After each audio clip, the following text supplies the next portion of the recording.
Hello everyone, আমি ললিতা। তোমরা সবাই কেমন আছো? আমরা কিন্তু খুব ভালো আছি। তো অনেক দিন পর চলে আসলাম তোমাদের সঙ্গে একটা ব্লগ শেয়ার করার জন্য। তো এখানে দেখতে পেলে আমার দুই ছেলে, মানে আমার দাদার ছেলে আর আমার ছেলে আমাকে এত আদর করছে, তার পিছনেও কিন্তু একটা কারণ আছে।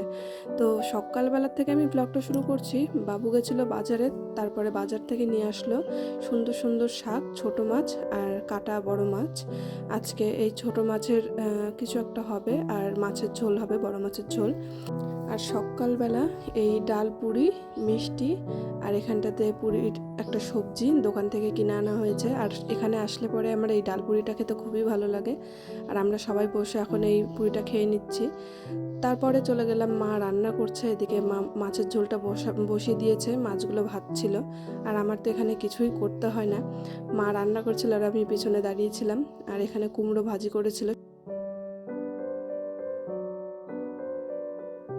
তো সারাদিন কিভাবে পার হয়ে গেল বুঝতেই পারলাম না। তো সন্ধ্যের দিকে আমি বৌদিকে বললাম, বৌদি একটু চলো রাস্তায় বেরোই, মানে মেলা হচ্ছে, একটু মেলাতেও যাব, আর কিছু কেনাকাটা বাকি ছিল, সেগুলোও কিছু কিনবো।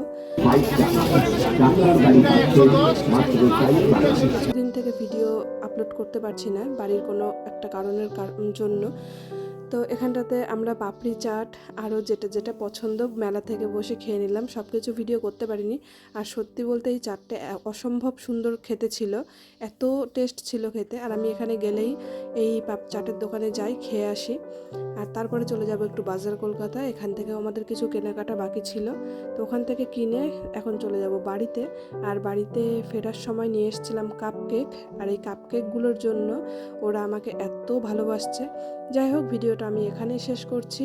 তোমরা সবাই ভালো থেকো, সুস্থ থেকো। আশা করি আমার ভিডিওটা খুবই ভালো লাগলো। আর ভালো লাগলে অবশ্যই একটি লাইক করে দিও। আর যারা আমার ভিডিওটা নতুন দেখছো, অবশ্যই একটা সাবস্ক্রাইব করে দিও আর আমার পাশে থেকো। তো আমি ভিডিওটা এখানেই শেষ করছি। আশা করছি তোমরা সবাই ভালো থাকবে, আর দেখা হচ্ছে পরের একটা ব্লগে।